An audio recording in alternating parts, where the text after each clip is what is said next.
Yesterday was a tough day to be a wrestling fan. In case you missed it, over 20 WWE superstars were released from their contract yesterday, and these range from main roster former world champion caliber WWE superstars all the way down to NXT talent that were just getting their feet wet. And I didn't want to make a video about this yesterday because I'm not a news channel and I didn't want it to seem like I was capitalizing on people losing their jobs. So I decided to wait 24 hours just to allow all of this information to really digest so that I can share my thoughts and feelings with everybody. So let's talk about this whole situation. Before I start, there is a sponsor to this video that was originally agreed upon before all of this, and they agreed to sponsor Friday's video. And because of like the nature of this news, I'm gonna leave the sponsor read to the very end of the video. The sponsor was kind enough to be okay with that. So if you want to learn how to win $400, then just stay to the end of the video. I'm gonna give you the details as to how to enter because it's super easy. Okay, let's get real about this. So as of the making of this video, there are a total of 21 WWE superstars that have been released from their contract. The released talent are Dolph Ziggler, Mustafa Ali, Shelton Benjamin, Rick Boogs, Emma, Aaliyah, Elias, Riddick Moss, aka Madcap Moss, Top Dolla, Quincy Elliott, Bryson Montana, Dana Brooke, Mace and Mansoor from the Maxim Male Models,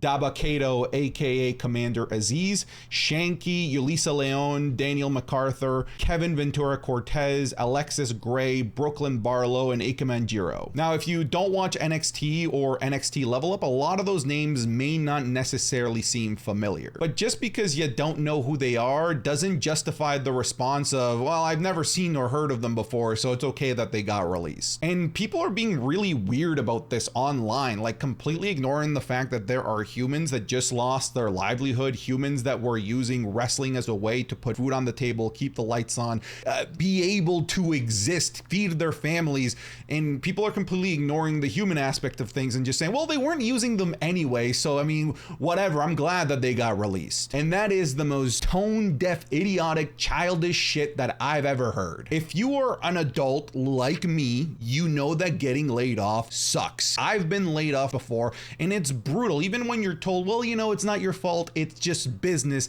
there's still something in the back of your head that makes you ask and wonder, like, what could I have done to not have been one of these casualties? Why me? And if you haven't been laid off, I'm sure as an adult you've been part of an organization where people around you have been laid off and you've seen the true realities of what that looks like. So I'm truly convinced that the people that are saying, well, I'm glad that they got released, they weren't using them anyway, yeah, get them out of here, are either children that don't know any better or idiot losers that have never held a job in their life. Because that's fucked up to celebrate somebody losing their livelihood. And look, I get everything here is business. I'm sure there is no ill will between the WWE and everyone that was released, but my goodness, does the WWE ever suck at delivering this news and delivering the timing of this? Let me give you a couple of examples. For example, many of these WWE superstars learned about their release on social media, which is just absolutely outrageous that the WWE would allow something like that to happen, that news of people's release would hit social media and the press before the actual individual that's being affected. And to add insult to injury and just to demonstrate how bad WWE and TKO are at delivering bad news and how tone deaf they are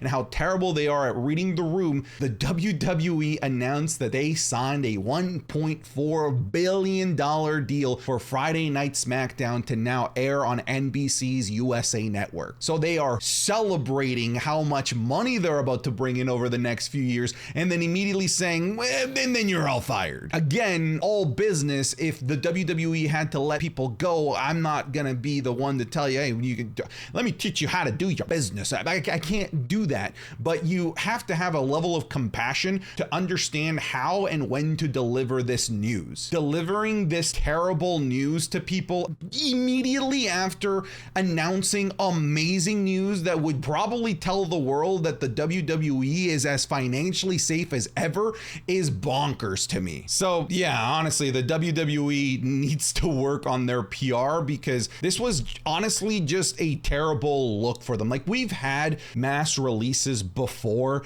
and most of the time, you know, we don't villainize the WWE for doing these releases. It's just like, shit, like it happened, that sucks, that's brutal. But with this one, it just felt different. It sort of felt like they were being a cartoon villain with the way that they went about this. And, you know, some people are saying, well, we weren't using any of these people. That is a fucking lie. Let me go through a couple of examples that many of these were being used on television on a regular basis. Mustafa Ali is probably the most egregious example of this, because he has been hyping up a match with Dominic Mysterio, who is a main roster member, who has also been hyping up that match, not just on NXT, but on Monday Night Raw. They had a match at No Mercy scheduled for the end of this month, and poof, just like that, they get rid of Mustafa Ali. So this is a weird decision to me, because they clearly saw value in him a week ago, a value enough to put him in a premium live event, and now all of a sudden they don't. It's weird. It's very weird. There's Top Dolla, who's been appearing on SmackDown on a very consistent basis as well. That one caught me off guard, considering as of right now the rest of Hit Row is in the WWE as well. There's also Dana Brooke, who isn't just in NXT, but she is embroiled in a fairly major NXT feud that gets TV time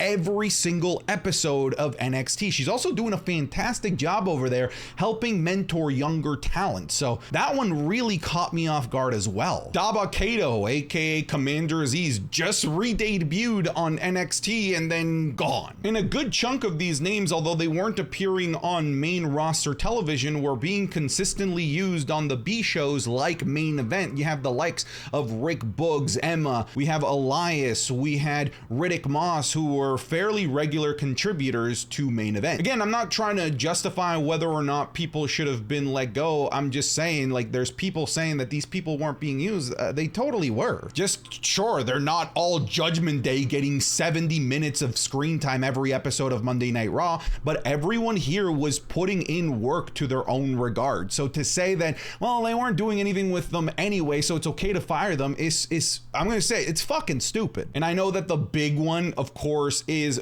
Dolph Ziggler, a former multi-time world champion, NXT champion. He won a Money in the Bank. He was considered one of the greatest workers and sellers in WWE history. That one definitely hurts, to see a nearly 20-year veteran, somebody who's been under contract with the WWE since 2004. Some of you weren't born when Dolph Ziggler was working with the WWE. That one's weird to me, to let a 20-year veteran walk like that. I don't know, man. Like that one really stings, because it kind of demonstrates a lack of, and you know, it's kind of stupid to say, but it does demonstrate a lack of corporate allegiance to their talent. And you know, I know it's weird to say, hey, a company should really be having allegiance to their talent, and maybe that's wrong and naive to say, but somebody that's been there for 20 years, you'd think that they'd get the benefit of the doubt and land on the right side of these types of things.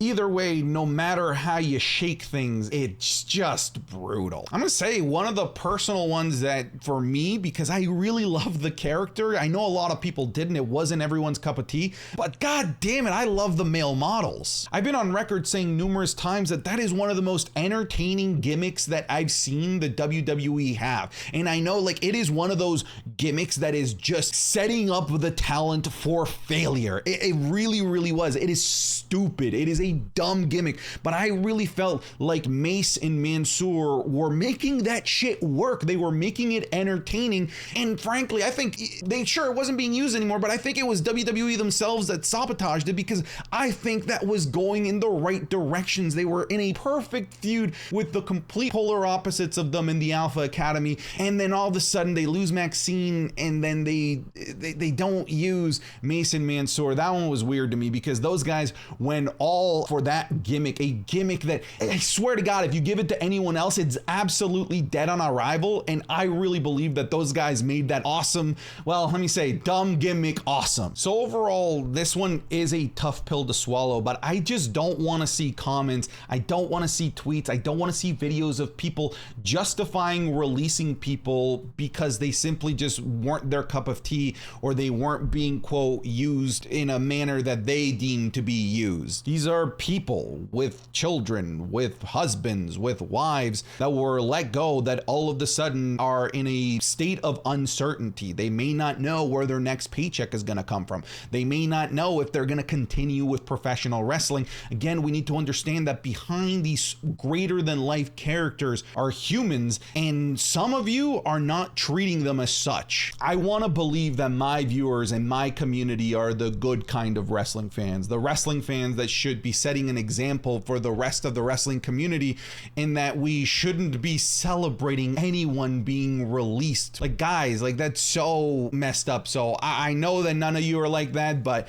again, even if you didn't like somebody, even if you didn't think that they were useful to the WWE, like, dude, like, come on, read the room. It's not the time to be telling the world that you're glad that somebody lost their job. Anyways, I'll leave it to that. Thank you very much for watching this video, and now I'm going to tell you how to make $400. I'm giving away $400 to one of you. Well, I'm not, but the sponsor this month, Capital One Shopping, is. And we've already given away the $100 prize, the $200 prize to one of my viewers on Twitch, and now we're on to the $400 prize, and YouTube is eligible. All you have to do to enter is click the top link in my bio, which will take you to this landing page right here. And as you can see, we're giving away $400 or the MetaQuest 2 headset, whichever one you prefer, to one of you that installs the Capital One Shopping extension to your browser. Once you're on the landing page, click here to enter giveaway. Enter your email and your username here. This information is for me and my team, not for Capital One, so that we can send you a message if we pick you as the winner. And once you click submit, you'll be taken to the Capital One Shopping landing page, where you have to, with one click, install the Capital One Shopping extension to your browser. By the way, this will only work on laptop or desktop, so it won't work on your smartphone, sadly. But once you've installed the extension, boom, that's it. You are in and all entered to the giveaway. The extension is super handy too. It'll save you money while you're shopping. Think of it like Honey, but just way better, because aside from just giving you codes, it'll also give you alternate links to other retailers that are selling the exact same item at a cheaper price. So not only are they helping you save money, but they're also giving away so many cool things to our community. The more people that enter this giveaway, the bigger and bigger the prizes will get. I've already been told that the next prize tier after this will be $700 and then $1,200. So again, shout out to Capital One Shopping for sponsoring this month. So thank you so much. And guys, good luck.